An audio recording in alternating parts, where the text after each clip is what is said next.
بسم اللہ الرحمن الرحیم. ڈیئر اسٹوڈنٹس، آج ہم introduction to management final term کے لیے اپنا سلیبس کا آغاز کرنے جا رہے ہیں، جس میں ہمارا چیپٹر ہے آرگنائزنگ. آرگنائزنگ میں ہم اپنے topic centralization and decentralization کے بارے میں بات کریں گے. بیسیکلی سینٹرلائزیشن اور ڈی سینٹرلائزیشن کیا ہیں، ان کے فائدے اور نقصانات یعنی کہ ایڈوانٹیجز اور ڈس ایڈوانٹیجز کیا ہیں، ہم اس کے بارے میں ڈسکس کرتے ہیں. اسٹوڈنٹس کسی بھی آرگنائزیشن میں جب کوئی بھی management decision making power create کرتی ہیں، یا جب بھی آپ نے کسی بھی آرگنائزیشن میں ڈیسیژن لینا ہوتا ہے، تو اس کے لیے کوئی نہ کوئی پالیسی بنائی جاتی ہے یا وضع کی جاتی ہے. تو ہم بات کرنے جا رہے ہیں ایک سینٹرلائزیشن پالیسی کی اور ایک ڈی سینٹرلائزیشن پالیسی کی. سب سے پہلے ہم بات کرتے ہیں سینٹرلائزیشن کی کہ سینٹرلائزیشن کیا ہے. سینٹرلائزیشن آف پاور یہ ایک اتھارٹی ہے، is in few hands. Centralization of power and authority is in few hands. For example, top level management. اس کی ڈیفینیشن سے ہمیں ایک چیز کلیئر ہو گئی کہ سینٹرلائزیشن پاور کی وہ اتھارٹی ہے جو چند ایک لوگوں کے ہاتھ میں موجود ہوتی ہے. یعنی کہ کسی بھی آرگنائزیشن میں جو ڈیسیژن میکنگ پاور ہے وہ صرف چند ایک لوگوں کے ہاتھ میں ہوگی. اور کون سے لوگوں کے ہاتھ میں ہوگی؟ جو ٹاپ لیول مینجمنٹ میں کام کر رہے ہیں. ٹھیک ہے، مڈل لیول اور لوور لیول پہ کوئی بھی شخص اس آرگنائزیشن میں کسی بھی ڈپارٹمنٹ کے لیے، کسی بھی مسئلے کے لیے، کسی بھی ایشو کے لیے کوئی ڈیسیژن نہیں لے سکتا. اگر ڈیسیژن لینا ہے تو ٹاپ لیول مینجمنٹ نے لینا ہے.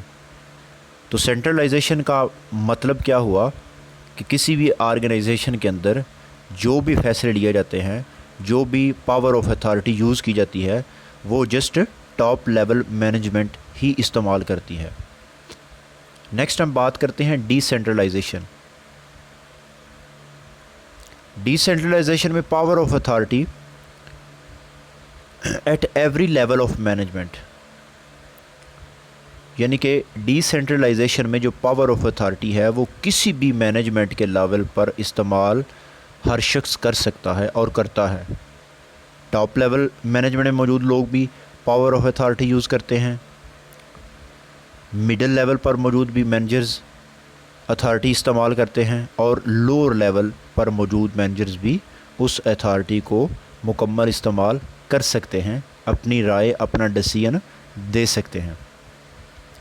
Mostly companies follows mixed policy of centralization and decentralization. بہت ساری کمپنیاں اسٹوڈنٹ ان دونوں پالیسیز کے اوپر عمل کرتی ہیں، سینٹرلائزیشن اور ڈی سینٹرلائزیشن کو لے کر چلتی ہیں. اور بیسیکلی دیکھا جائے تو یہی سب سے اچھا میتھڈ ہے، یہی سب سے اچھی پالیسی ہے کہ آپ نہ صرف decision top level management create کرے، کیونکہ ہر ایک ڈیسیژن اگر ٹاپ لیول مینجمنٹ کریٹ کرے گی تو ٹاپ لیول مینجمنٹ ہر وقت نچلی سطح پر موجود نہیں ہوتی، جس کی وجہ سے مسائل درپیش آ سکتے ہیں.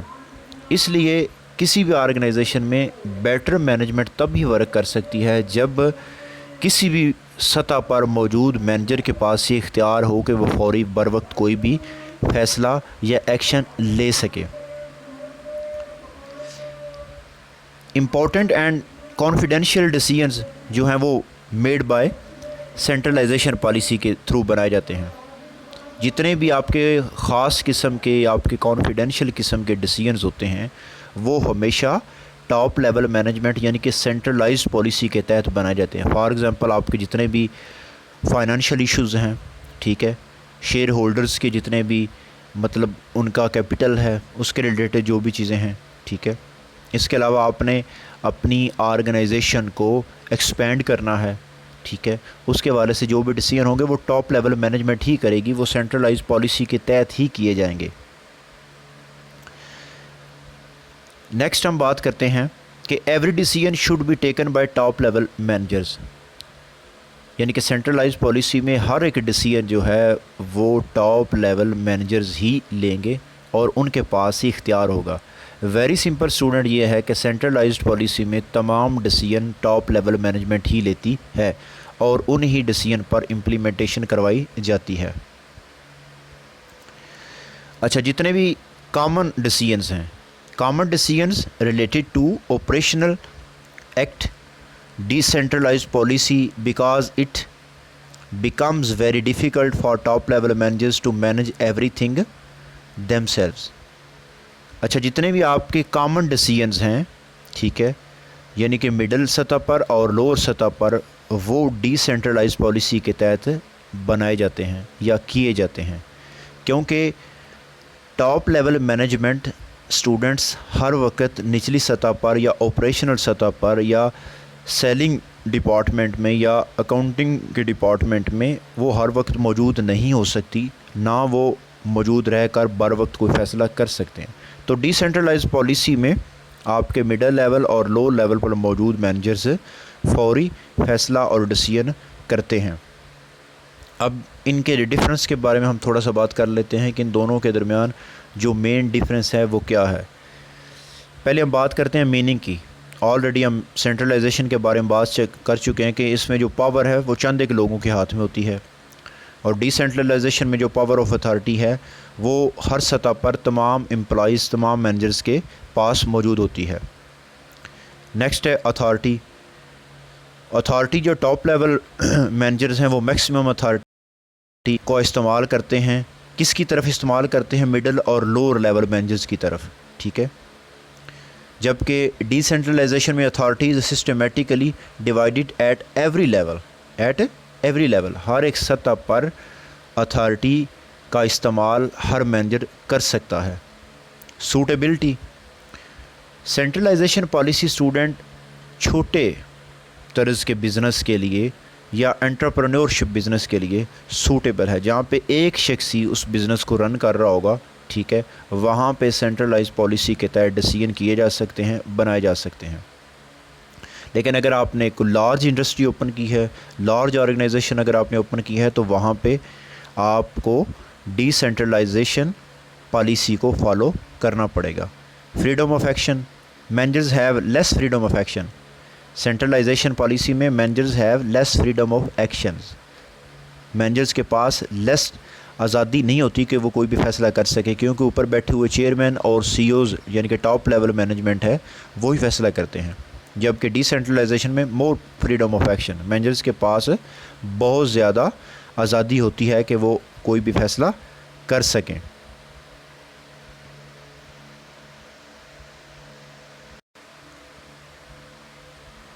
ہمارا نیکسٹ ٹاپک ہے ٹائپس آف آرگنائزیشنل اسٹرکچر، کہ آرگنائزیشن کا جو اسٹرکچر ہے وہ کیسا ہونا چاہیے.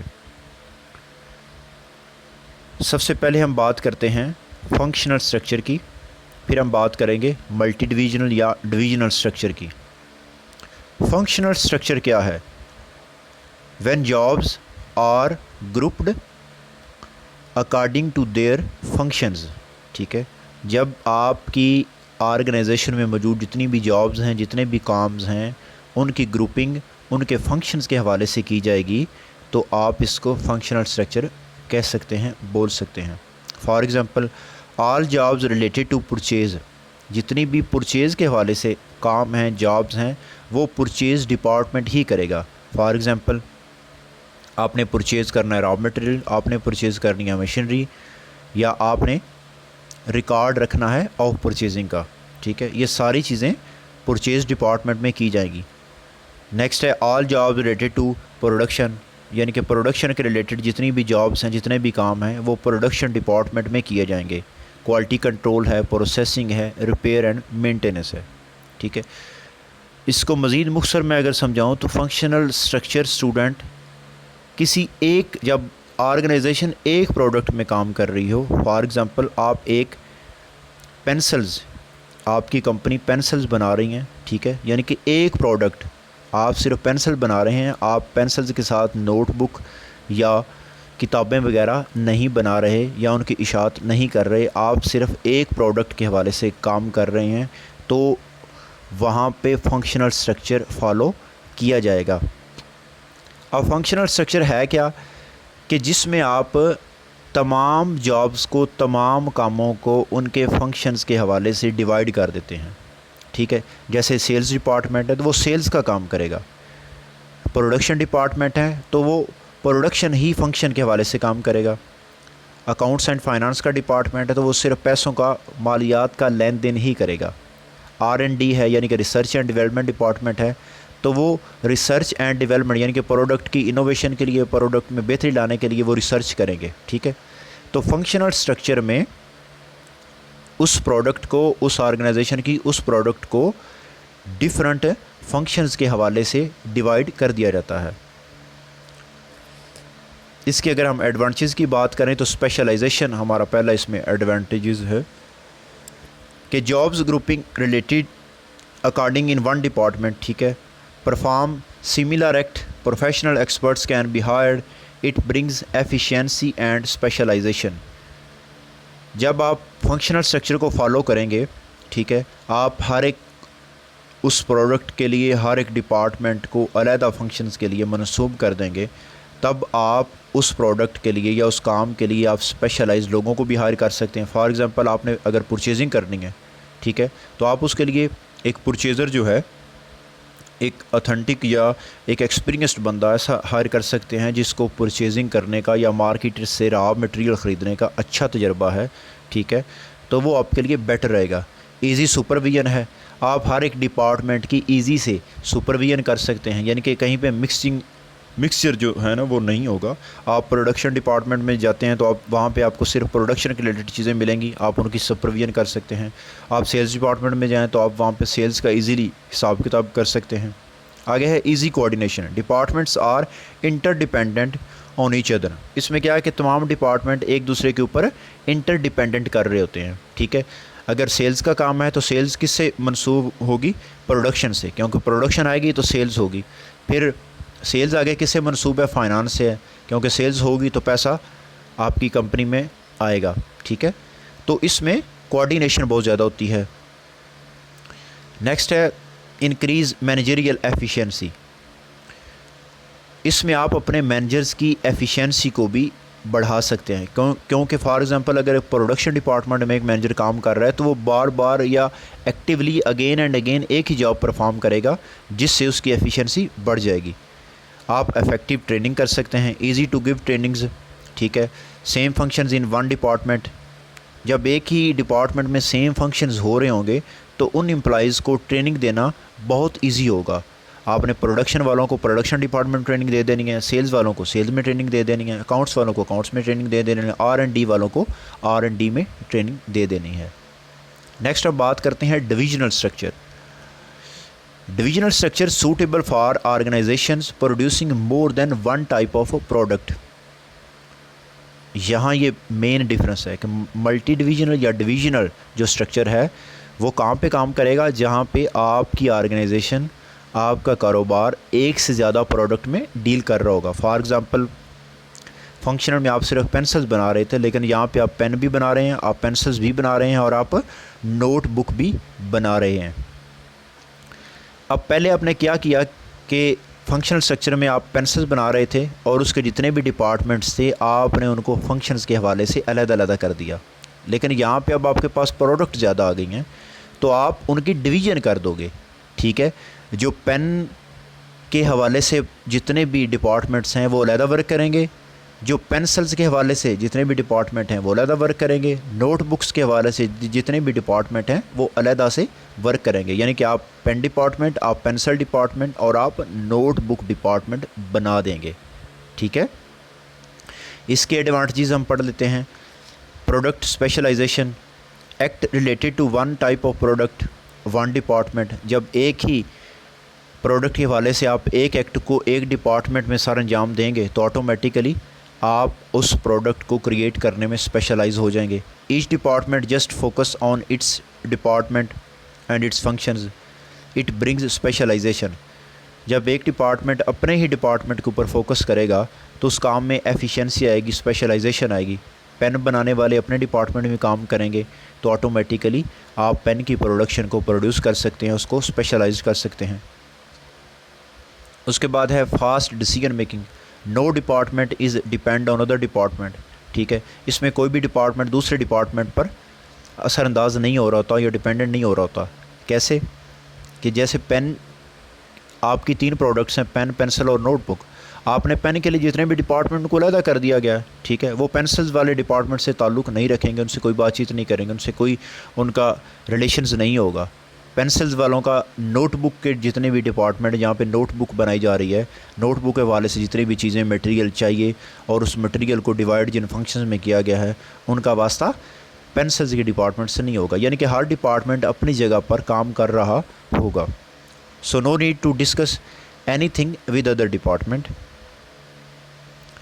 نیکسٹ ہم بات کرتے ہیں کہ اس میں fast decision making, no department is depend on other department, آپ جلدی سے فیصلہ کر سکتے ہیں، ٹھیک ہے، آپ کسی بھی دوسرے ڈپارٹمنٹ سے کسی بھی ڈیسیجن کے حوالے سے اس پر ریلائی نہیں کر رہے ہوں گے، آپ اپنے حوالے سے ہی ریلائی کر رہے ہوں گے اور آپ اپنے ہی ڈپارٹمنٹ میں رہتے ہوئے اپنے فنکشنز کو اچھے طریقے سے سر انجام دے سکتے ہیں۔ اب میں اس کو مزید مختصر کر کے سمجھانے لگا ہوں اینڈ پر آپ کو کہ فنکشنل سٹرکچر آپ کی ایک پروڈکٹ، جہاں آرگنائزیشن ایک پروڈکٹ میں ڈیل کر رہی ہے، وہاں پہ آپ اس کے کام آپ اس کو آپ کریٹ کر سکتے ہو فنکشنل سٹرکچر کو، جہاں پہ آپ اس پروڈکٹ کے حوالے سے تمام جو بھی ڈپارٹمنٹ ہیں ان کے فنکشنز کو آپ علیحدہ علیحدہ کر دو گے، ٹھیک ہے، وہ علیحدہ علیحدہ ڈیل کریں گے، پرچیز ڈپارٹمنٹ،